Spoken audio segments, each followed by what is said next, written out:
మంచి హృదయపూర్వకంగా నేను ధన్యవాదాలు తెలియజేస్తున్నా. వారికి వినమ్రంగా మనస్ఫూర్తిగా కృతజ్ఞతలు తెలియజేస్తా ఉన్నాను. ఎన్నో కష్ట నష్టాల కోర్చి ఒకరిద్దరు కాదు, నిజంగా చెప్పాలంటే కొంతమంది తమ తమ వ్యక్తిగతమైన సమస్యలు ఉన్నా కూడా వాటన్నిటినీ పక్కన పెట్టి నిర్విరామంగా పనిచేసినారు.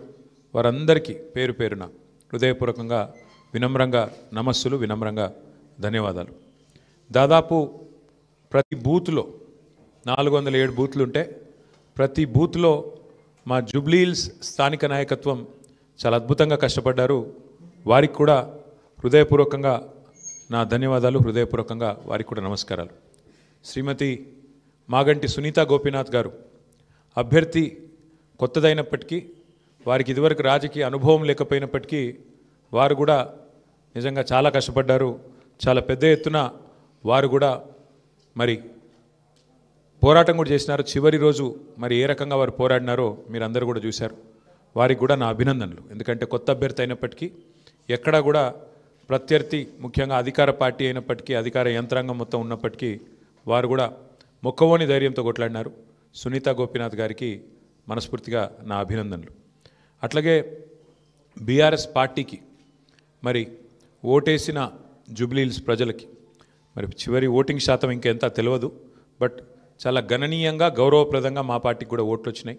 మరి మాకు ఓటేసిన జూబ్లీహిల్స్ ప్రజలందరికీ కూడా పేరు పేరున వారికి కూడా కృతజ్ఞతలు. సరే, సహజంగానే ఒక రాజకీయ పార్టీగా ఎన్నికల్లో దిగినప్పుడు గెలుస్తామనుకొని దిగుతాం, గెలుస్తామనుకొని కొట్లాడతాం, గెలవాలని కొట్లాడతాం, అట్లనే కొట్లాడినాం. గత 2 ఏళ్లుగా బీఆర్ఎస్ పార్టీ ప్రధాన ప్రతిపక్ష పార్టీగా తన పాత్రను అద్భుతంగా పోషించింది. ప్రజా సమస్యలను మరి కేంద్రంగా చేసుకొని ప్రజల వాదనను, ప్రజల వేదనను ఇవాళ ప్రభుత్వం ముందు పెట్టడంలో, అది శాసనసభలో అయితేనేమి, ప్రజాక్షేత్రంలో అయితేనేమి, సోషల్ మీడియాలో అయితేనేమి చాలా బలంగా బీఆర్ఎస్ పనిచేస్తున్నది. మా పని ఇట్లాగే భవిష్యత్తులో కూడా కొనసాగుతూనే ఉంటుంది. ఎందుకంటే ఈ ఉప ఎన్నికల్లో కూడా మేము నిజాయితీగా కొట్లాడినాం. ప్రజా సమస్యలనే కేంద్ర బిందువుగా చేసుకొని, ప్రజలనే ఎజెండాగా చేసుకొని ఎన్నికల్లో డెఫినెట్గా చిత్తశుద్ధితో నిజాయితీగా మేము కొట్లాడినాం. మీకు తెలుసు ఎట్లా ఎన్నికలు జరిగినాయి కూడా అందరూ చూసినారు, నేను చెప్పక్కర్లేదు ప్రత్యేకంగా. మరి మొత్తం ఎన్నిక ప్రచారం ముగిసేదాకా ఎట్లా జరిగింది, ప్రతి సర్వేలో కూడా బీఆర్ఎస్ గెలుస్తుందని ఎట్లా చెప్పింది, ఆ తర్వాత ఆఖరి 3 రోజులు ఏం జరిగింది, ఇదంతా ప్రజలు చూసినారు. కానీ అందులోకి పోను, అవి చెప్పను. కానీ ఒకటి మాత్రం వాస్తవం, ఈ ఎన్నిక డెఫినెట్గా మరి మాకు కొత్త ఉత్సాహాన్ని ఇచ్చింది, కొత్త బలాన్ని ఇచ్చింది. ఎందుకంటే మరి స్పష్టంగా ప్రజలు ఒక తీర్పు ఇచ్చారు. ఈ రాష్ట్రంలో ప్రత్యామ్నాయం కేవలం బీఆర్ఎస్ మాత్రమే. ఇంకా అది అందులో అనుమానమే లేకుండా ఖచ్చితంగా ఈ ప్రభుత్వం ఏదైతే పనిచేస్తుందో వారికి ప్రత్యామ్నాయంగా పోరాడుతున్న ఒకే ఒక్క పార్టీ బీఆర్ఎస్ అనే మాట స్పష్టంగా ప్రజలు చెప్పారు. డెఫినెట్గా దాన్ని కూడా మేము మాకు ఒక సానుకూల అంశంగానే తీసుకుంటా ఉన్నాం. సరే, ఇక ఈ ఎన్నికల్లో ఏ రకంగా అధికార యంత్రాంగం మోహరించింది, ఏ రకంగా వారు పనిచేశారు, ఇవన్నీ కూడా మీ కళ్ళ ముందున్నాయి. నేను వాటి విషయంలోకి ఎక్కువగా పోను. 2014 నుంచి 2023 మధ్యన కూడా చాలా ఉప ఎన్నికలు మన రాష్ట్రంలో జరిగినాయి. దాదాపు 7 ఉప ఎన్నికలు జరిగినాయి. ఈ 7 ఉప ఎన్నికలు పాలేరు కానీ, నారాయణ ఖేడ్ కానీ, హుజూర్ నగర్ కానీ, దుబ్బాక కానీ, నాగార్జున సాగర్ కానీ, హుజూరాబాద్ కానీ, మునుగోడు కానీ, ఈ అన్ని ఉప ఎన్నికల్లో మీరు ఆ రోజు కనుక గమనించినట్టయితే అప్పటి ప్రతిపక్ష పార్టీ కాంగ్రెస్ పార్టీ, ప్రధాన ప్రతిపక్ష పార్టీ, ఒక్క ఉప ఎన్నికల్లో కూడా గెలవలేదు. 7 ఉప ఎన్నికల్లో మేము దాదాపు అన్ని గెలిచాం, దాదాపు 5 గెలిచాం, ఒక 2 ఓడిపోయాం అంతే తప్ప మరి ప్రతిపక్షంలో ఉన్న కాంగ్రెస్ పార్టీ ఆనాడు ఒక్క ఉప ఎన్నికల్లో గెలవకపోయినా చివరికి మళ్ళీ 2023 సార్వత్రిక ఎన్నికల్లో వారు విజయం సాధించారు, గవర్నమెంట్ కూడా ఫామ్ చేశారు. అట్లాగే మధ్యలో జిహెచ్ఎంసీ ఎన్నికలు వస్తే కూడా, గ్రేటర్ హైదరాబాద్ కార్పొరేషన్ ఎన్నికల్లో కూడా మరి ప్రతిపక్షంలో ఉన్న కాంగ్రెస్ పార్టీకి ఆనాడు కేవలం 1-2 కార్పొరేటర్ సీట్లు వచ్చిన విషయం కూడా ఒక్కసారి గమనంలోకి తీసుకోవాలని చెప్పి కూడా నేను కోరుతా ఉన్నా. అట్లాగే ఈ ఎన్నికల్లో ముఖ్యంగా ప్రజల తరపున వాదన బలంగా వినిపించగలిగాం. ఎన్నికల ఎజెండాను ఖచ్చితంగా నిర్దిష్టంగా బలంగా ప్రతిపక్షంగా మేమే సెట్ చేయగలిగాం. ప్రజా సమస్యలను ప్రధానంగా 6 గ్యారంటీల అమలులో ప్రభుత్వ వైఫల్యాన్ని బలంగా ప్రజల్లోకి తీసుకొని పోయాం. 6 గ్యారంటీల విషయంలో ప్రభుత్వం చేసిన మోసాన్ని తీసుకొని పోయాం. హామీల ఎగవేతను బాకీ కార్డుల రూపంలో ప్రధాన చర్చగా చేయగలిగాము. ఇది బీఆర్ఎస్ సాధించిన విజయంగా మేము భావిస్తూ ఉన్నాం. అట్లాగే మేము అనవసరపు అంశాల జోలికి పోలేదు. కులము మతము వీటి పేరు మీద డైవర్షన్ రాజకీయాలు చేయలేదు, బూతులు అసలు మాట్లాడలేదు.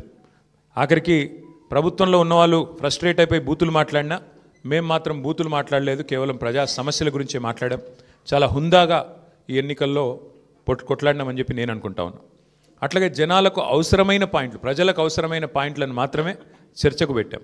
కాంగ్రెసు బీజేపీ ఎన్ని రకాలుగా మమ్మల్ని కవ్వించే ప్రయత్నం చేసినా సంయమనం కూడా పాటించాం. అట్లాగే మేమేం చేశాము, ఎందుకంటే ఒక 10 ఏళ్ళు ప్రభుత్వాన్ని నడిపిన ఒక జవాబుదారీ పార్టీగా, ఒక బాధ్యత గల ప్రతిపక్షంగా 10 ఏళ్ళు మీరు ఏం చేశారు జూబ్లీహిల్స్ కంటే 5,328 కోట్లతో అభివృద్ధి సంక్షేమ కార్యక్రమాలు చేశామని చెప్పి లెక్కల హితంగా లెక్కల సహితంగా మరి ప్రజల ముందు పెట్టాము. చాలా పారదర్శకంగా పనిచేశామని చెప్పి ఎన్నికలు కూడా పోయినాం.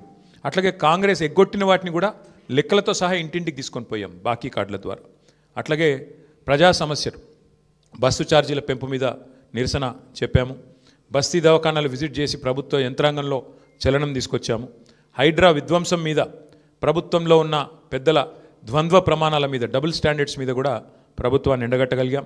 ఆటో అన్నల సమస్యలను కూడా ప్రభుత్వం దృష్టికి తీసుకురాగలిగినాం. వాళ్ళ తరపున కూడా గట్టిగా మాట్లాడినాం. హైదరాబాద్లో రోడ్ల దుస్థితి విషయంలో కూడా ప్రభుత్వాన్ని కదిలింపజేయగలిగినాం. శాంతి భద్రతల విషయంలో కూడా మా నిరసన గట్టిగా చెప్పాం. ఈ రకంగా ప్రజా సమస్యలనే కేంద్ర బిందువుగా మా పార్టీ ఎన్నికల ప్రచారాన్ని చాలా హుందాగా నిర్వహించింది. తద్వారా ప్రభుత్వం కూడా మాట్లాడక తప్పని అనివార్యత కల్పించాం. చివరికి 2 ఏళ్లలో ఒక్కసారి కూడా మరి సమీక్ష చేయని ముఖ్యమంత్రి గారు ఆఖరి ఎలక్షన్ ముందు రోజు 6 గ్యారంటీల మీద సమీక్ష చేయక తప్పని పరిస్థితి కూడా వచ్చింది అంటే ముమ్మాటికి అది బీఆర్ఎస్ విజయమే. అట్లాగే 2 ఏళ్లుగా మైనారిటీకి మంత్రివర్గంలో స్థానం లేదు. బీఆర్ఎస్ ఏదైతే మరి మంత్రివర్గంలో ఇట్లా మైనారిటీలకు స్థానం లేదు, ఒక ఎంపీ లేరు, ఎమ్మెల్యే లేరు, ఎమ్మెల్సీ లేరు అని గట్టిగా మాట్లాడితే చివరికి అనివార్యంగా అజారుద్దీన్ గారికి మంత్రి పదవి ఇయ్యక తప్పని అనివార్యత కల్పించింది కూడా ఖచ్చితంగా మా యొక్క ఎన్నికల ప్రచార సరళి. తప్పకుండా ప్రధాన ప్రతిపక్షంగా మరి మా బాధ్యత మేము నిర్వర్తించినాం. సరే, సహజంగానే ఒకటి మాత్రం ఉంది, గెలుపు ఓటములు పెద్దలు కేసీఆర్ గారు ఎప్పుడు చెప్తుంటారు, గెలవాల్సింది పార్టీలు కాదు, గెలవాల్సింది ప్రజలు అని. మేము కూడా మనస్ఫూర్తి కోరుకునేది ప్రజాస్వామ్యంలో చర్చ జరగాల్సిందే, మీడియాలో జరగాల్సిందే, బయట జరగాల్సిందే, తప్పకుండా ప్రజల్లో కూడా జరగాల్సిందే. ఈ ఎన్నిక ఎట్లా జరిగింది అనే విషయంలో కూడా చర్చ జరగాలి. ఎందుకంటే ఈరోజు కాదు, మేము 4 రోజుల ముందే చెప్పాం ఎన్ని రకాల అక్రమాలకు కాంగ్రెస్ తెరలేపిందో చెప్పాం. అభ్యర్థి యొక్క సొంత తమ్ముడికి 3 ఓట్లు ఉన్న విషయాన్ని మీ ముందు పెట్టాం, ఆధారాలతో సహా మేము స్పష్టంగా మీ ముందు బయట పెట్టాం. ఎన్నికల కమిషన్ అడిగాం, కోర్టుకు పోయాం. ఎన్ని ప్రయత్నాలు చేయాలో అన్ని ప్రయత్నాలు పారదర్శకంగా ఫ్రీ అండ్ ఫెయిర్ ఎలక్షన్ కోసం జరగాలని ప్రయత్నం చేసినాం. షెడ్యూల్ వచ్చిన నాటి నుంచి పోలింగ్ డే దాకా ఏమేం జరిగినాయో, ఎన్ని రకాల అక్రమాలు, ఎన్ని రకాల అవకతవకలు, ప్రలోభాలు, ఎన్ని రకాల ఒత్తిళ్ళు, ఇవన్నిటి మీద కూడా చర్చ తప్పకుండా జరగాల్సిందే. ఏదేమైనప్పటికీ సరే, అల్టిమేట్గా ప్రజాస్వామ్యంలో ప్రజా తీర్పు శిరోధార్యం. తప్పకుండా మరి వాళ్ళ మేము కూడా ఓట్లేసిన ప్రజలకు ధన్యవాదాలు చెప్తున్నాం. అట్లాగే మిగతా వారికి కూడా మేము విజ్ఞప్తి చేస్తూ ఉన్నాం. ప్రధాన ప్రతిపక్షంగా మా పాత్రను మీరు గమనించారు. ప్రధాన ప్రతిపక్షంగా మేము గెలవాలని కోరుకున్నాం, సహజంగా గెలుస్తామని ఆశించినాం. బట్ ఎలాంటి నిరాశ లేదు, మా పని మేము చేసుకుంటూ పోతూనే ఉంటాం. ఎందుకంటే 2 ఏళ్లుగా లగచర్ల కావచ్చు, హైడ్రా బాధితులు కావచ్చు, మూసీ బాధితులు కావచ్చు, 6 గ్యారంటీల విషయంలో బాకీ కార్డుల రూపంలో కావచ్చు, ప్రజల తరపున గొంతు ఎత్తడంలో, అట్లాగే మా మీద జరిగే దుష్ప్రచారాన్ని తిప్పికొట్టడంలో శాసనసభ వేదిక కానీ బయట కానీ బ్రహ్మాండమైన పాత్ర పోషించాం. రేపటి రోజున కూడా అట్లాగే ముందుకు పోతాం. మరి మా కార్యకర్తలకు కూడా నేను చేసే విజ్ఞప్తి, సన్నద్ధం అవుదాం. అన్ని రకాలుగా ప్రజాక్షేత్రంలో మనం ఈ ప్రభుత్వాన్ని నిలదీయడంలో సఫలమైనాం. ముఖ్యంగా మా సోషల్ మీడియాలో పనిచేసే మా తమ్ముళ్ళు చెల్లెళ్ళకు కూడా నేను హృదయపూర్వకంగా అభినందనలు చెప్తా ఉన్నాను. సోషల్ మీడియాలో మీరు చేస్తున్న పని, మీకు ఎవరికి నేనేమి పార్టీ తరపున జీతం ఇవ్వడం లేదు, మీకు ఎవరికి నేను ఇచ్చేదేమీ లేదు. అయినప్పటికీ వాలంటరీగా పార్టీ మీద ఉన్న ప్రేమతో, నాయకుడు కేసీఆర్ గారి మీద ఉన్న అభిమానంతో మీరు చేస్తున్న కృషి, మీరు చేస్తున్న పని ఏదైతే ఉన్నదో మనస్ఫూర్తిగా నేను మీకు కూడా ధన్యవాదాలు తెలియజేస్తా ఉన్నా. అట్లాగే మా పార్టీ కార్యకర్తలకు, మరి మా గులాబీ కుటుంబ సభ్యులందరికీ నేను చేసే ప్రార్థన, దీంతో మనం నిరాశపడవలసిన అవసరం లేదు, బాధపడవలసిన అవసరం లేదు. తప్పకుండా ముందుకు పోదాం. అట్లా అనుకుంటే ఇవాళ జాతీయ స్థాయిలో కూడా మీరు చూసినట్టయితే మరి కాంగ్రెస్ పార్టీ బీహార్లో తన ఉనికిని కోల్పోయే పరిస్థితి ఉన్నది. కాబట్టి ఇవన్నీ సహజం, గెలుపులు ఓటములు సహజం. దీన్ని ఏదో పెద్ద సెట్ బ్యాక్ లాగా చూసుకోవాల్సిన అవసరం లేదు. తప్పకుండా మరింత బలంగా వద్దాం, ముందుకొద్దాం. ఒక రబ్బర్ బంతిని గోడకేసి కొడితే ఎట్లయితే తిరిగి బలంగా వెనక్కి వస్తుందో అట్లా మనం కూడా తప్పకుండా తిరిగి వెనక్కి వద్దాం. పెద్దలు కేసీఆర్ గారు తిరిగి రాష్ట్రానికి ముఖ్యమంత్రిగా మళ్ళీ బాధ్యతలు చేపట్టేదాకా ఎవరి శక్తి మేరకు వారు శక్తి వంచన లేకుండా కష్టపడదామని చెప్పి మా నాయకులు కార్యకర్తలకు మరొకసారి ధన్యవాదాలు తెలియజేస్తూ కష్టించి పనిచేసిన మా నాయకత్వం మొత్తం కూడా ఇక్కడ ఉంది. ఒక ఇద్దరు గురించి నేను ప్రత్యేకంగా చెప్పాలి. హరీష్ రావు గారు మధ్యలో పాపం వారి తండ్రి అనుకోకుండా అకాల మరణం జరిగింది. అయినప్పటికీ ఆయన ఇవాళ కూడా పూజలో ఉన్నారు. ఈ నిమిషానికి కూడా పాపం వారి తండ్రి గారికి సంబంధించిన స్వర్గపాత్రకు సంబంధించిన పూజలో ఉన్నారు. అయినప్పటికీ ఇంట్లో ఉండి కూడా ఆయన కూడా చాలా కష్టపడ్డారు. వారితో పాటు ఇంకా చాలామంది, మా రవీంద్రరావు గారు మా ఎమ్మెల్సీ, వాళ్ళ సొంత అన్నగారు చనిపోయినారు. అన్నగారు చనిపోతే కూడా ఉదయం పోయి సాయంత్రం వచ్చినారు.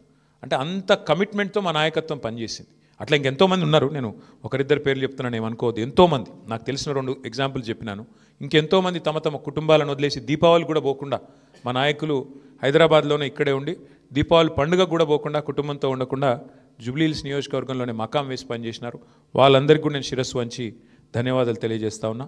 సరే, దీన్ని ఒక చిన్న సెట్ బ్యాక్గా చూస్తాం తప్ప ఇంకోటి కానీ కాదని మళ్ళొకసారి తెలియజేస్తూ, పత్రికా మిత్రులు కూడా అందరు సహకరించారు, మా ఇంటర్వ్యూలు తీసుకున్నారు, ప్రజల వాణిని కూడా వినిపించారు. మీకు కూడా ప్రత్యేకంగా మీడియా కూడా ధన్యవాదాలు తెలియజేస్తూ మీ అందరికీ నమస్కారం. Thank you.